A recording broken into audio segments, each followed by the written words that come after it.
Shalom, terimalah salam warta dari Bukit Fajar. Jadikanlah mereka muridku. Dalam nama Bapa dan Putra dan Roh Kudus. Tuhan sertamu. Inilah Injil Yesus Kristus menurut Lukas. Pada waktu itu, Yesus tiba di Yerusalem dan masuk ke Bait Allah. Maka mulailah ia mengusir semua pedagang di situ. Ia berkata, ada tertulis, rumahku adalah rumah doa. Tetapi kalian telah menjadikannya sarang penyamun. Tiap-tiap hari Yesus mengajar di Bait Allah. Para imam kepala dan ahli Taurat serta orang-orang terkemuka bangsa Israel berusaha membinasakan Yesus. Tetapi mereka tidak tahu bagaimana harus melakukannya.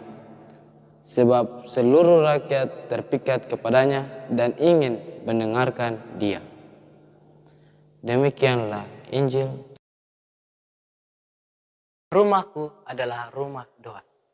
Saudara-saudari yang terkasih, ada dua tindakan yang dilakukan Yesus ketika masuk ke dalam Bait Allah.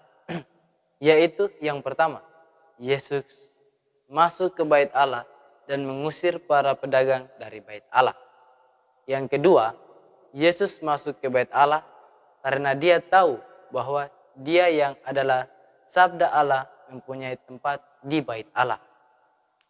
Tentu apa yang dilakukan Yesus bukan tanpa alasan. Yesus melakukan hal itu karena ia melihat bahwa Bait Allah sudah tidak lagi menjadi tempat berdoa dan mendengarkan sabda Tuhan, melainkan sebagai sarang penyamun. Yesus mau menegaskan bahwa rumah Allah tidak boleh disalahgunakan.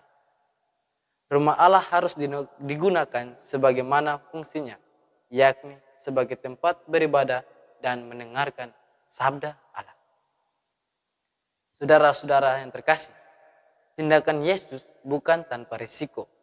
Tindakannya justru mengundang amarah dan kebencian yang mendalam di antara imam-imam kepala, ahli-ahli Taurat, dan orang-orang terkemuka dari bangsa Israel.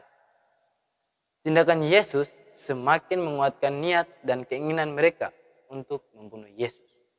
Namun, Yesus tidak gentar sedikit pun terhadap bahaya yang akan dialaminya. Ia berani dan rela berkorban demi kebenaran dan keselamatan bagi orang-orang yang percaya kepadanya. Saudara-saudari yang terkasih, bagaimana dengan sikap kita di rumah Tuhan? Sudahkah kita menunjukkan sikap sopan dan hormat ketika kita berada di dalam gereja atau gereja yang besar atau kecil atau yang disebut sebagai kapel? Dengan menggunakan pakaian yang sopan, tidak bercerita atau bermain dengan menggunakan HP dan alat komunikasi modern lainnya? Sikap kita di rumah Tuhan menunjukkan siapa diri kita. Apakah kita termasuk kalangan imam-imam kepala dan yang lainnya? Ataukah kita adalah orang-orang yang setia berdoa dan mendengarkan pengajaran Yesus? Saudara-saudara yang terkasih, ingatlah gereja sebagai rumah doa tidak terbatas hanya kepada bangunan fisik saja, melainkan sebagai bangunan rohani. Tubuh kita dan seluruh keberadaan kita adalah bangunan rohani. Kita adalah Bait Allah yang hidup, gereja kudus, rumah doa yang diperbaharui. Saat ini Allah mau datang berkunjung, tinggal dan tetap dalam hati kita. Maka marilah kita membuka hati kita dengan kebaikan, menghiasi sudut-sudut hati kita dengan cinta kasih. Dan hendaknya kita tidak mengotori hati kita dengan keegoisan, keserakahan, ketamakan, dan berbagai perbuatan keji. Buatlah hati kita bersih, tampak indah dan sejuk agar Allah dipermuliakan dalam setiap doa, perbuatan, dan cara hidup kita. Semoga demikian Tuhan memberkati. Pergilah engkau diutus. Dalam nama Bapa dan Putra dan Roh Kudus.